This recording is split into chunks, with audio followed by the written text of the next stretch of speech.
There are a bunch of different operating models for businesses. That was a slide that went a little while back, so I'm not over here. But I wanted to show you a couple of different sort of formats of ways to think out of the box of how retailing could occur. Everybody knows food trucks. You've got food trucks here, but there are also other businesses that are using trucks to get around. This is a department store in Chile called El Pilar that has this little van that scoots around from community to community. London has a fashion bus. They sort of pack it with goods from London designers and take it to small towns in rural areas around London to expand their markets.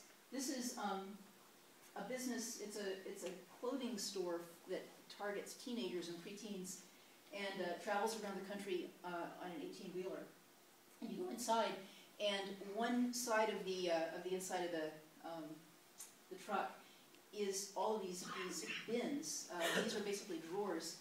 The fronts of them are video screens, and they have two motion sensor activated video cameras, one that points out and one that points in. So you can see, if you're standing in front of it, you see yourself in these video windows. When you get close to it, it turns around and it shows you what's inside the drawer. So you can see that on the front of it. Kids love this thing. They love it. It's doing $1,800 a square foot in sales. It's one of the highest per square foot retail producers in the country. It may be a few years before there are lots of new retail spaces available in downtown Bristol, but there are still opportunities to get businesses established and operating, maybe on a mobile basis, maybe from kiosks. You don't have to wait for the space to be here. This is an interesting model for incubating businesses. This is something that Singapore premiered. It's called Incubox. Here's an example of it in New York. It's called Shopping Box. And you can see that these bins are basically rented to individual smaller stores and craftspeople. And they're very nicely merchandised and retailed. Here's a business that sells bow ties and glasses. It's a great way for businesses to get established, businesses that are home-based, businesses that are expanding into a new market. Basically just rent these little boxes for $50 a month, and then the business as a whole has a staff person who provides staff assistance for the entire shop. This is a business also in New York that its business model is that it's going to change completely every 3 months.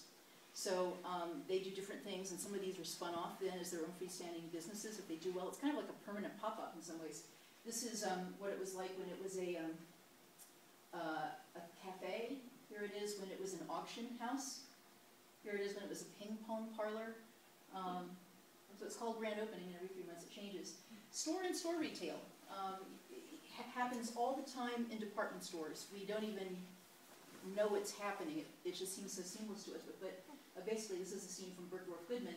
And in this picture are 3 different rented departments, rented by product manufacturers who put their products there. And the department store basically is just the shelf for them. Here's an example from, this is a mother and her son who bake gourmet cookies, and they've been doing it out of their house and selling them privately to people. They decided to test out putting their products in different businesses as a way to get a feel for, is there enough of a market to open a freestanding store. They had a friend who had a hair salon. There's the hair salon.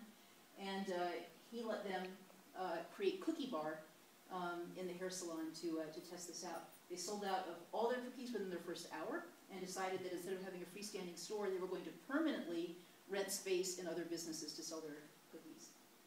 There's a logo. Businesses that are combinations of different things, that have multiple product lines that sometimes seem like they might not make a lot of sense. This is a combination laundromat cafe. There's plenty of those around the country. There's one in Des Moines I like called Soap Opera.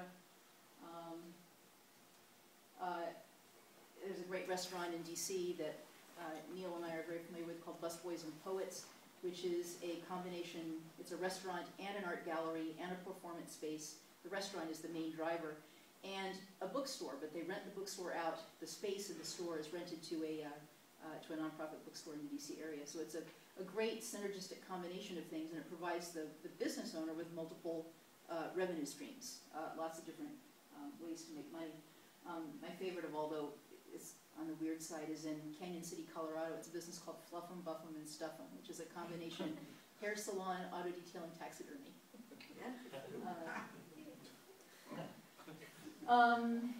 This is another example of businesses kind of coming together. This is in San Francisco. It's called the Residence Apparel Gallery, and it's basically a bunch of individual clothing makers, tailors and clothing makers who've gotten together and run their shop like it's a little mini department store.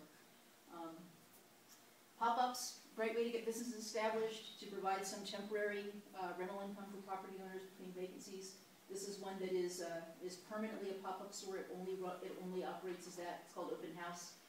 Here's what it looks like inside when there's nothing going on there. Here it is when it's rented to JCPenney for a back-to-school event. Here it is as a product launch for Converse. Great way to incubate retail businesses in the downtown. Vending machines. I'm seeing a lot of these popping up. This is, sounds a little scary, but this is a vending machine outside a butcher shop. It's refrigerated, thank heavens, but you can stop by and you can buy, you know, fresh steak for dinner on your way home from work. I was working a few years ago with a neighborhood in Seattle that has a very large, well, it's a very ethnically diverse neighborhood, and it has a large Eritrean community there, and the women in this community, a lot of them, make all kinds of little things. They work at home and they make little books and they make jewelry and they make little dolls and stuff, and we were trying to think of ways that they could expand their merchandising. And no one's like ever going to come to this neighborhood. You know, there's like a gazillion people who go through Seattle each year, but they're not inclined to go, you know, to the far reaches of Seattle to go to this neighborhood. So what they are doing now is they are renting a vending machine at SeaTac Airport and putting their little things in this vending machine. So their market has expanded from maybe 5,000 people to 8 million, like that, by putting it there. This is a cool business that actually has now been bought out by a foreign company. It was one that I saw in Kansas a few years ago called Quilt Creator. This woman had a quilt store where she sold quilt supplies for people to make quilts, and it was a small town in rural Kansas, and there just wasn't much of a market, and her business was marginal, and she was thinking she was going to go under. And what she decided to do was to create a market for her customers to sell the quilts that they made. So she put together this website, and you can go to this website and you can design your own quilt. She has this sort of like design it yourself system you go through. So you design your quilt and then you buy it. She gives that commission to one of her customers who then makes the quilt, and that gives her a market for selling the fabric and the supplies to the quilters. The quilters make something from making the quilt, and everybody has fun getting together once a week and sewing together. And now it's been bought out by a pretty big company. I'm going to like shut up at this point and talk to you about what kinds of ideas you have for retail development downtown here, your thoughts especially about ways that the community can stimulate and support small business growth, so that we can kind of get creative. I think that that Bristol Rising is one of the coolest ideas I have seen in downtown development in a while. Ryan says 100 communities I've worked in. I've actually worked with about 2,000 communities over the years. And I think that this is one of the coolest ideas I've come across. It's like you're creating a market for businesses, for residents, and shaping it as you go. So I'm hoping that you can take the next step and begin talking about developing some tools and resources that can really stimulate and support business development growth as we go along. So I'm going to be quiet and ask you about your ideas and thoughts.